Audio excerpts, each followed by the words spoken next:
If you show up to an emergency room bleeding, in labor, or you can't breathe, they have to see you, even if you can't pay. That promise has a name, EMTALA, or the Emergency Medical Treatment and Labor Act. There's a lot of noise about what it does and doesn't do out there right now, so let's clean it up.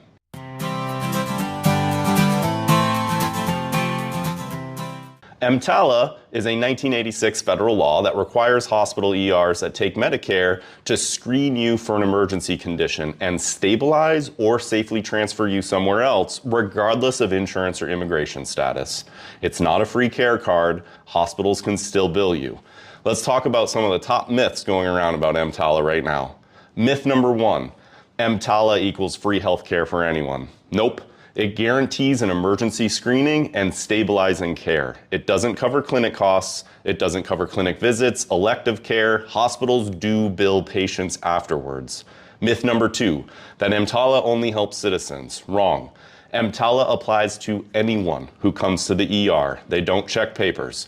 Separate programs may limit insurance coverage for undocumented folks, but EMTALA's emergency duty applies regardless of status.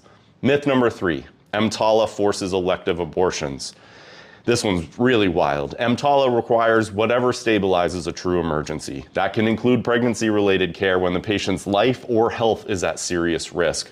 Courts have been wrestling with state bans that conflict with that duty, and as of mid-2024, the Supreme Court did not decide the merits and allowed emergency abortions to proceed for now while cases continue. So the federal government continues enforcing EMTALA's emergency standard. What does all this mean for rural communities? Well, today's reality, EMTALA keeps rural ER doors open. That's just a fact. To any emergency, really, which is crucial where there may be no other care for miles and miles. I might have to leave the county. But because stabilization must happen even when patients can't pay, rural hospitals carry more uncompensated care, and many of those are financially fragile. If EMTALA were weakened or repealed, what would change? Hospitals could delay or even refuse emergency treatment based on your ability to pay or the paperwork you have with you. And that would almost certainly mean more patient dumping, longer delays, worse outcomes, especially where the next hospital is really far away.